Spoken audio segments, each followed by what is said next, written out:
Good morning. Good morning, everyone, and Kelly. Like a pause. Where Sarah's like, oh, yeah. We are in our penultimate Yes. podcast of the 2024 Paris Olympic Games. It's been a lot. It does feel like it's slowing down. Like every morning I look at the schedule, you know what I mean? Yeah. To figure out what we should do today and what people should watch. And in the middle there was there are 37 medal events today, right? Yeah. And now it's there's 9. And you're like, okay, all right, we're slowing down. And I also feel like our personal team, I don't feel like we did slow down when we got sick, but I feel like we did a lot considering we were sick. So I feel like we were also slowing down a little, or at least getting used to I'm definitely in a groove of how to cover the Olympics. Oh, are you? Right? You now know how to cover the Olympics? We get up kind of late because that's what we do in Paris. I'm gonna give you the rundown. Okay. This is I know everyone's wondering. Yes. We wake up 8-ish. That's which I don't wake up at 8 at home. Right? A little late. Have a croissant or Starbucks, whatever we want. And then we start recording around 9 or 10. Right. And then we record the podcast, get the newsletter out, decide what Instagram content we're doing that day. And then in the afternoon, we sports. We just sports. So it's some days Kelly actually went to 2 sports. I did. Typically we'd have 1 sport per day, or we'd divide, Kelly's going to one thing, someone else going to something else. So yeah, a morning of this is how you cover the Olympics. Yeah. Guys, in case you were wondering. And an afternoon of sportsing and do it again. And I feel it now. I'm like, oh, we could do this forever, but alas, it's coming to an end. Alas. Yeah. Well, we were at the cycling race. We were like, well, the next time the Olympics are here, let's remember to get one of those apartments. Yeah. There you go. Exactly. But yesterday we did take not a break, isn't the right word, but you went and you experienced Paris. You tried to. We did. Right. So you guys went thrifting. Yes. In the way that only we can, which is to go thrifting. So Millie actually made a route for us on the map and laid it all out for all the best thrift shops that she had looked up ahead of time.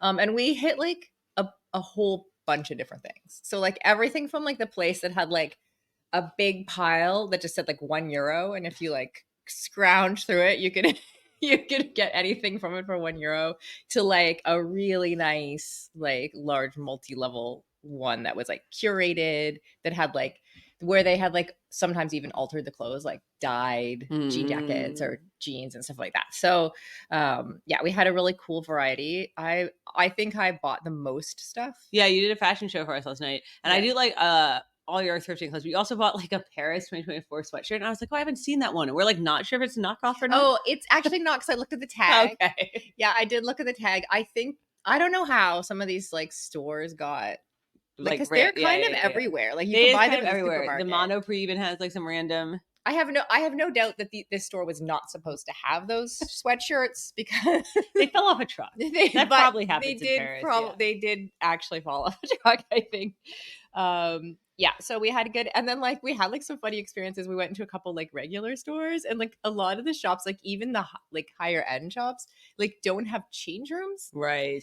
So at one point, the first shop we went into, actually, Ella ended up trying on a dress just behind a little screen, big gaps. You got to be real comfortable. And then I went, actually the last shop we hit, I was trying on this pair of jeans. The woman was there was she didn't even have any kind of barrier for she's you can just try them on here, and she tries to put a rack in this corner that's completely mirrors. So she's you're fine back here. I'm this is a mirror. Literally the whole street can see me naked. Right, sure. At this point. It's interesting because, yeah, there's obviously this wider perception that oh, they don't really care about nudity and stuff. But then if you've ever been to a pool here or anything, they're oh, you slut. Yeah. Why aren't you wearing a robe over your swimsuit? And you're it's a very weird mix. It is. Very weird. It is a very weird mix. You're but she doesn't have a top on. But that girl over there is naked. Okay, right. That's fine. That's fine. Yeah. So yeah. Anyway, I did try on my jeans and I got them, so it was good. It was all in all, it was a really good experience. It had what Paris thrifting had that other places don't have, was what I wanted. Actually, okay. I often am wondering where are all the cool dresses from the 70s? You wonder that a lot. I do. Oh. I'm at home searching for. You're just cool sitting dresses around from the 70s. thinking about this. Okay. Where's the orange and pink dress with like the little skirt. Like where are these things? Okay. They're in Paris. They're in Paris. They all, in the whole world, they moved, they came to Paris. I will say though, like a lot of people, I've been seeing like some articles and stuff kind of about like what is Paris like right now, because Paris is usually, it's a heavy destination in the summer. There's kind of like a reason there's this joke that like the Parisians leave in the summer, right? They take their vacation because it is like a lot of tourists usually, right? Like that's when people go on vacation. And I've seen a lot of like stories and headlines of people wondering like what Paris is like right now. And I'll say it is kind of, it's like obviously it's busy. It's the Olympics. You hit certain spots, especially when events letting out, and you're like, oh my God, I'm going to die. Yes. Because there are too many, like, too many people. Crushed. But then there's like the Champs-Élysées, if you're on it not right after an event, it's actually like empty. Yeah. It's like it weird. Is kind of interesting how like the actual tourism spots element is like a little bit missing because everyone's here for the Olympics. Or like we bike commuted We bike commuted down the Seine yesterday. And yes, you like took your life in your hands. But I did that last summer and it was way more death defying. It felt totally fine. That's hard to imagine, actually. And to be clear, like when Kelly says you took your life in your hands, it's not because of car. No, there were not like because the roads are closed right now. That's why it was less death defying, because a lot of the roads are closed, so there aren't as many cars, there aren't as many people. But there are tourists that just step out in front of you. Right. Yes. And there's these like I've honestly never seen so much bike traffic. And I think it's kind of made a little worse by like, I mean, it's great that they have the they have really nice bike lanes. Like there's a lot of e-bikes everywhere, but what it does is it like makes for people who don't know how to ride bikes well are able to go faster than they otherwise should. And that actually causes like a bit of chaos. And then there's like entire mobs that are on like group tours too. So you have this like whole group of e-bikes. And then like at one point, like Kelly got way in front of me and I was like stuck behind this pedicab, which was like kind of an enclosed, like there were probably like 3 people in the back and then like somebody like pedaling, obviously them. And then they're like in this enclosed like thing. So I can't even see past it to like overtake it. Because you have to go into oncoming traffic to pass anyone. Oncoming bike traffic. Oncoming bike traffic, which is coming back at you like at the speed of like e-bikes basically. Right. So I'm like trying to peer around this pedicab, like trying to get back to Kelly. Anyway, it was pretty fun. Actually, it was like a really nice little tourist thing to do. Yeah. And like we got to see a lot of sights. And I mean, for all that it was crowded, it was not like I have been in Paris in summer a few times and it was not like when you've been around the Eiffel Tower at like peak summertime, like in the evening, it's mobs and it's not like that. But like we were there yesterday because we went to Champions Park, which we're going to talk about in a second. And it's all walled off. Obviously there are barricades. Of course there are barricades. There are hundreds, thousands. But it's literally not as like completely dense packed crowds as it can be. So that's kind of interesting. If you want to come to Paris right now, just come. Go for your tourist visit. I think it's good. I think it might be, you might hit the good moment right now. Like just as they're like packing up the Olympics. Getting ready for the Para. Yeah. So you have like a couple weeks here because it's 2 weeks until Para. And then Para is like a little shorter. It's like 10 days. So you could plan your trip. Yeah. Book your ticket. Come to Paris. Highly recommend. All right. Okay. We're going to hear from some of our partners and then we're going to talk about yesterday we went to Champions Park, which was which lived up to the hype. If you're like us, you're totally inspired by Katie Ledecky and Summer McIntosh and more ready than ever to up your swim training. So let's take a minute to talk about hair and skincare for swimmers. You've probably asked yourself questions like, how can I keep my hair healthy and hydrated as a swimmer? How can I avoid my skin feeling itchy and dry after being in the pool? And how can I get rid of those pesky goggle marks around my eyes? Enter TryHard. TryHard has pre- and post-swim solutions designed to reduce the absorption of pool and ocean chemicals into your hair and skin. We love using TryHard's pre- and post-swim conditioner before and after every swim to keep our hair feeling great. TryHard also has a bunch of other products useful for swimmers, like their pre- and post-swim eye gel, which totally works for getting rid of those pesky goggle marks and puffy eye feeling, while providing hydration and a cooling effect. TryHard products are vegan, dermatologically tested, and packaged in recycled plastic. Whether you're swimming in the pool, the ocean, or maybe even the Seine, take care of your hair and skin with TryHard. Use the code FEISTYGAMES for 22% off site-wide at tryhard.co. Plus, you'll get an extra 5% off during sales on top of the already discounted price. That's Feisty Games for 22% off at tryhard.co.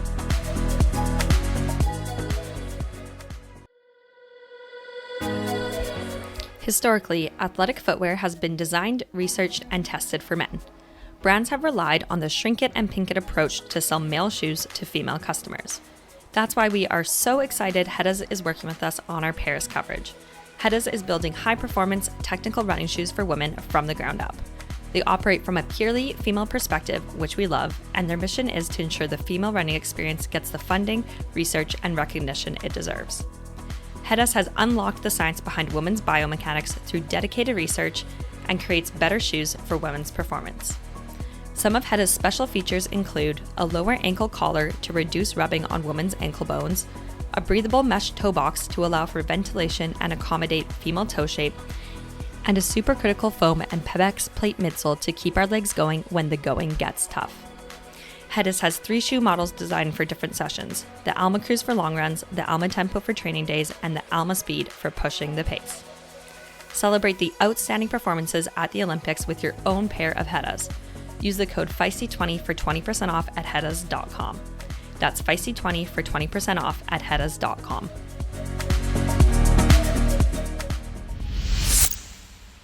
All right, so in our how to cover the Olympics, yesterday's afternoon activity, evening, was we went to Champions Park, which we've been talking about, and it took us a little while to figure it out, which is why we didn't go till yesterday. Yeah.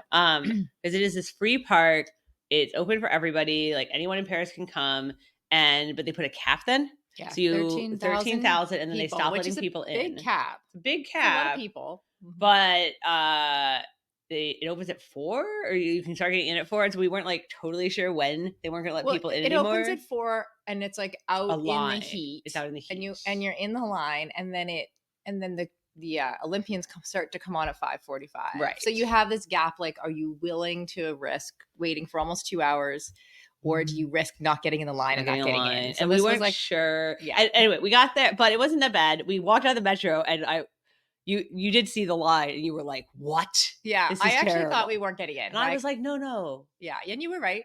It moved quickly. It actually was. It was not.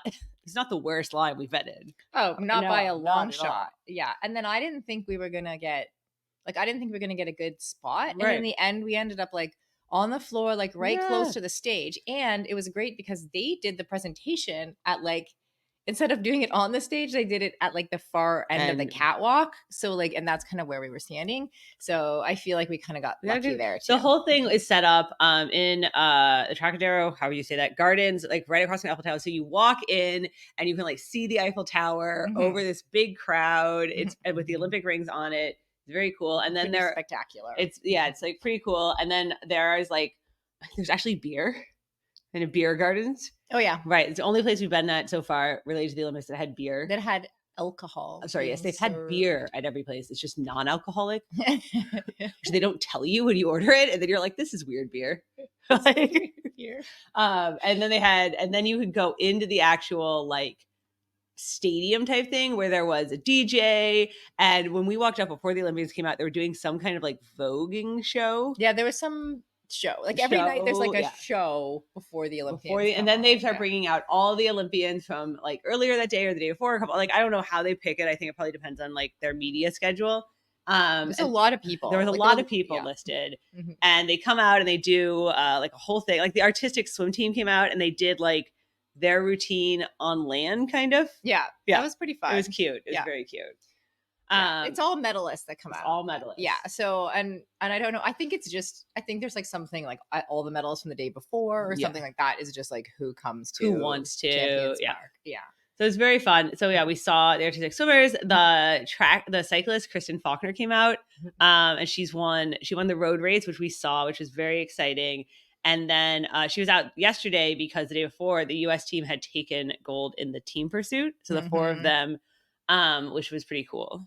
Yeah. Yeah. And she obviously, and then there's a very adept MC who's going back and forth between English and French super quickly. Yeah. She was like, because you know how normally when you're translating from French to normally English when I translate from French to English. but anyone, like honestly, anyone, or even other places where we've been, there's the delay where you're like waiting, even on like a WestJet flight. When you're like waiting, because in Canada, like everything has to be bilingual. You're waiting for the French to go or the English, or if you understand both, you're just bored. You're just waiting. Like this woman was like, she was like moving very quick from French to English, back and forth, like you really kept the audience engaged.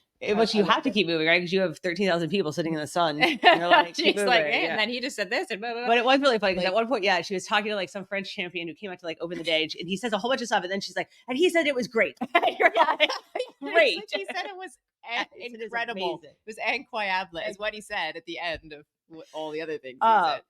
said. So she was obviously translating for I was only going with that because she asked Kristen Faulkner about the whole like you only started cycling in 2020 and now you're like a 2-time Olympic gold medalist, Mhm. which is a really crazy story. Like Yeah. it is nuts. And I know everyone keeps saying like she wasn't even supposed to be here, and we talked about that on the podcast before, which is like obviously not totally true. Like right. She obviously deserved to be she obviously here. deserved to be A here. deserving athlete with her 2 medals. Right. Yeah. And but it is crazy that she had never even like she took like a beginner bike class or something in like 2017. Yeah. Like for women, a beginner bike class for women. That's wild. And now here she is. Yeah. So that was really cool. I know a lot of our audience loves that. The artistic swimming was super cute. You can see their routine on our Instagram. Yeah. And we know one of our Ella, our producer, has used to artistic swim. Oh, yes. And so we've been talking a lot about artistic swimming. Or the different like cultures of different swimming events, right? Like I feel like artistic swimming's on one end, and then water polo is probably the other extreme, right? In terms of like one is completely a judged sport, right? And one is like artistic swimming's it's very much like dancing in water, and tricks and judging, and like water polo is like beating each other up and trying to score definitely goals. beating each other up 100%. Yeah. It's also, and I mean, artistic swimming is super, super hard because obviously, like, you have to look like it's not hard while you're doing things that are very, very hard. Holding your breath is while doing really impressive things. But it also, so I'm not in any way saying it's not hard, but it also has this like crazy culture of, it hasn't like gone through its reckoning yet, or it is in the process of. Yeah. Well, we were talking about this morning, like I didn't even realize some of this, like what Ella was saying, like how it's completely judged on like how much Appearance, the same you look, which is like, it's like it adds an extra, having a team in an artistic thing like that has like adds an extra level, right? To like how much the same you look, you can see the layers of like how it quickly becomes problematic, right? Because it like probably centers whiteness, right? It centers like certain body types, and like everyone's kind of expected to like look the same. And so it becomes difficult to have like men involved or people of color, and it can affect the judging. So like I feel like it hasn't, from what we learned this morning, it hasn't gone through its reckoning of like, it's also, have you ever, I mean, we've spent a lot of time swimming at like, especially at like universities and so I've had plenty of times where there's a synchronized, or it used to be called synchro, artistic team practicing on the other half of the pool. And I've never ever seen one of those practices where the coach wasn't just berating them underwater, because there's like a speaker underwater for her to yell at the people while they're swimming. And so you're swimming your like really like 10,000 yard practice or whatever over on the other side, and they're like, "It was terrible. Do it again." And you're like, "Okay." I used to enjoy when the artistic swimming was on because you can hear the music underwater. Right, you can. That's like my favorite part. So like normally when we're just swimming and looking at a black line, we can't hear music. No. So yeah, I used to. So it's interesting. And I do think like it's not obviously like gymnastics went through a whole reckoning in multiple, like not just in the US, like everywhere, and they did change their scoring, which has or how they scored, which now has had an impact on like the body types and who can, like, it has addressed some of those issues. And I think obviously like some of these judging sports, it's a direct product of how it's judged, right? So it's like you're gonna have to change kind of fundamentally. Yeah. And we were talking about how like you look at some of those things are like super grandfathered in. They have this legacy. There's all this stuff. And you look at some of the younger sports and they have wildly different attitudes because they're young and they don't have like a history of this that they have to overcome yet. And you even see that obviously in how different countries approach the sports. So yeah, there's a lot of different sports. I did not go to track last night, even though I go to track every night. Track every day. I love how like, because I got sick, like I saw no track. Right. And Kelly saw every day. Every day of track. But Sydney McLaughlin ran the 400-meter hurdles yesterday, and she is crazy. And I did watch it later. She did run a world record. It was amazing. I have to say 50.3 seconds for the 400 with hurdles. With hurdles in there. Hurdles is crazy. Yes. It's wild. And I saw, and she was like just 10 meters ahead of everybody again. And I did see her semi, and she ran like 51 something in the semi, right? And she was also like 10 meters ahead of everybody and jogging it in. That's amazing. It's insane. Yeah. It's insane. So we also had our long jumper. If anyone knows Tara Davis Woodall, she's like a pretty big, I was about to say Instagram, but you can't, like, you're not just like you're not an Instagram influencer when you're also a gold medalist. But she's a pretty big like internet personality. You can be a content creator. Content creator's the new word, Kelly. Oh, okay. You're not an influencer; they're a content creator. Sure. Yeah. She's a pretty big personality, and she won her gold medal yesterday, which was pretty cool too. Cool. And also we got some answers for, when yesterday we were like, did women used to do pole vault in the early 1900s? And we were very confused and basically handing out misinformation. So we figured it out that our pole vault medal was the first medal of any gender that Canada's got in 114 years. And the hammer throw one is the first medal that any gender's got for Canada in the hammer throw. Something. I do enjoy that. That's literally what the sentence said. It said the first medal ever. And you guys just didn't think about men. Like, you were just like, oh, men get to do pole vault? What? That's weird.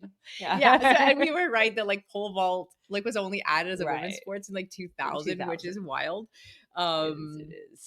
But yeah, so I feel like there's more to unpack there, but at least we're like setting the record straight on some of the stuff that some of the misinformation we provided. Big news, and I know we kind of talked about this yesterday, but big news coming out of track yesterday was that Noah Lyles got bronze in the 200 and then collapsed on the track and had to be carted off and announced that he had actually had COVID the past 3 days, right?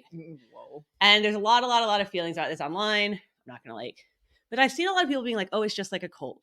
And I just feel like I need to say, however you feel, like if you are like tired of hearing about COVID, if you like don't care, like that your feeling is separate from the scientific fact that it is not just like a cold. Right. There is no cold that causes like long-term heart damage in some percent of healthy people. Right. There's no cold that like if you get it more than one time, you can like increase your risk of like long-term inflammation and problems. Right. Like I know healthy people that had to like retire, healthy like 40 somethings because they like have long. There is no cold. So like if you are like, oh, it's not, oh, it's like if you decide like I'm still going to race for my gold medal, like that's your, like you can decide those things. But that doesn't change the fact, right? That like he did risk, right? That is still a fact that this is like scientifically. And there's also like, to be fair, like there's probably more risk in the other places that he's hanging out. Like there than, are like the actual timing of the 100 meters on the track. No, and I think the issue is like that one, potentially he exposed other athletes who now have to race, which is obviously tough. And I think the other question that, and the part that's up to him, right, is that like, the whole pushing your body when you're very sick like that. We don't know what would happen. Anyway, there's been a lot of talk about that. And I was just like, guys, like however you feel about this, like it's still true that like we don't really know exactly all these things about COVID. However you feel about COVID or however you personally feel the last time you got COVID. Does not necessarily mean it's the same for everyone. Yeah. And this so anyway, that was there's been a lot. It's an interesting thing because because he raced and we talked about there's swimmers who are racing, and obviously the illnesses sweep through the village. 8 hours of violent vomiting. Lots of illnesses sweep through the village. They did go ahead with the open water swim. I think we talked about it yesterday in the Seine. And now there's a lot of like, oh, are they going to get sick too? Yeah. And you're like, well, they could get norovirus from the village. So who knows? Which is way more likely. Seems more likely to me. More likely. Yes. So yeah, lots of things still happening. We have, I'm thinking now, how many days? 3 days of Olympics left? 3 days of Olympics. Yes. And then you have like Friday, Saturday, Sunday. And then you have like a 2-week break and then the para, which I do think is kind of weird. I feel like they take a break. They take a break. They should just like roll right into it. Yeah. Or you should like either roll right into it or space it much further, because now I feel like everyone's going to be like tired. They're like hitting it when like everyone's in their lull. Right. It's a little weird. It's a little odd. Yeah. So, all right, we're going to hear from one more of our partners, and then we will talk about what we're still looking forward to in these last 3 days. Here at Feisty, we are dedicated to partnering with brands that are mission-driven and having an impact. That's why we are thrilled to be supported by Joni, a company creating game-changing period care for everybody. Many conventional menstrual products rely on plastic made from petroleum, a non-renewable resource. Did you know that in the US, approximately 12 billion pads and 7 billion tampons are discarded annually, and these products generate over 200,000 tons of plastic waste per year? It can take 500 to 800 years for a single petroleum-based plastic disposable pad to decompose due to its materials. And tampons with applicators also contribute to plastic waste, which can take centuries to break down. Joni is dedicated to bring the wasteful and antiquated feminine hygiene industry into the 21st century. Using a design-led approach, Joni's personal care products and commercial dispensers provide the most innovative and accessible period and leak care solutions in the world. Organic and free of harmful levels of chemicals or irritating fragrances, Joni's pads and tampons support menstrual health and the environment, while allocating at least 2% of revenues to break the cycle of period poverty, dismantle menstrual stigmas, and empower periods. Now that's what we call 21st century period care. Ditch uninspiring and irritating feminine hygiene products and say hi to Joni's silky soft, super absorbent, and toxin-free pads and tampons. Joni pads feature a wrapper and protective layer made from cornstarch, a plant-based material, making them biodegradable and compostable in the right conditions. Joni tampons are made with organic cotton. They're compostable, including the wrapper, which is made of cellulose. Choosing sustainable period products isn't just a trend, it's a movement. You can get 10% off your order with the code Feisty at getjoni.com. That's 10% off at GETJONI.com with the code Feisty. All right, we still have some more sports thing to There's go to. more sports coming More up. sports. Mhm. You guys are going to weightlifting. I'm looking forward to weightlifting. Yeah. I got us tickets to the gold medal final for the women. So for anyone who doesn't know, Olympic weightlifting includes, bless you, Thank Kelly, you. bless you, includes the snatch and the clean and jerk. And we Is it a combined? Like, you know what I'm saying? Oh, no. okay. You can win a medal in either. I Mm. think. Oh God, am I giving misinformation again? I know, probably. Probably. I think. But it has the snatch and the clean and jerk. Yeah, it has the Okay. snatch and the clean and jerk. And we have a Canadian woman, I believe in one of the lighter weight categories, Okay. who is a gold medal favorite. So we'll be rooting for her. I'll be wearing my hat. The weight categories are another thing that's always like one of those things that's built into how we judge and how we score something that is tough. Well, and it's built tough. into some sports, but not all sports. Right. And like weight, size, like wingspan, foot size, leg length, like matters all in of these every things sport, matter yeah. in every sport. And so it is kind of interesting that some sports have like the categories very well defined and some sports don't. And then you do end up with those, like, I think that's where you were just going with some like problematic. Well, like the Indian wrestler who was supposed to compete in the gold medal match, missed weight by like a handful of grams or something, and then ended up in the hospital because she was super dehydrated. Yeah. And you're like, oh, that's doesn't sound good. Like, No. so I think some of the things that end up happening with the athletes trying to make weight, quote unquote, can be pretty rough. So it's interesting. It's a thing. I can understand like in an amateur competition, Sure. it's a good way, like as someone who does like a little bit of Olympic lifting as part of CrossFit, like definitely I'm like, I wish there was a weight category that I could lift in CrossFit. And there's not, but like, that's just me being an amateur and wanting to like compete against people of my same ability. But I think potentially for something like the Olympics, like you just want the strongest person. Right.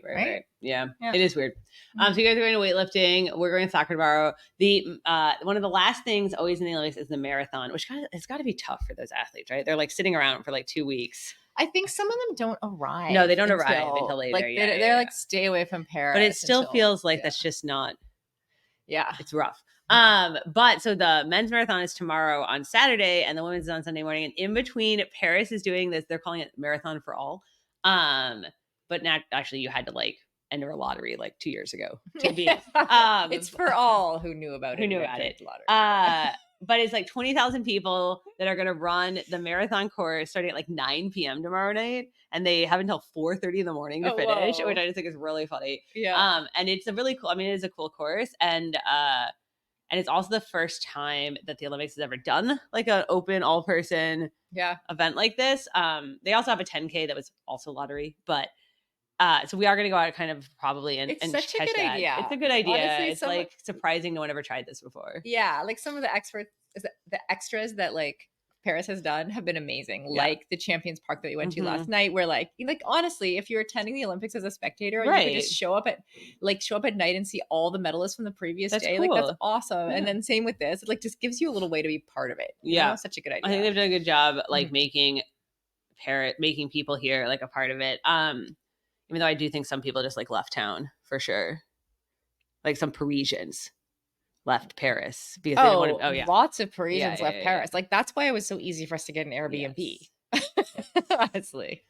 So that'll be cool though. So they're running at night through Paris. We'll probably go and like watch a little bit of it. Not at 2 a.m. Maybe at like 9 p.m. We'll do the early shift. We'll see the start for that one. Yeah. So that'll be fun. Yeah, but weightlifting update coming tomorrow morning. And then we're talking to a couple more athletes this yeah. afternoon as they're kind of wrapping up here. So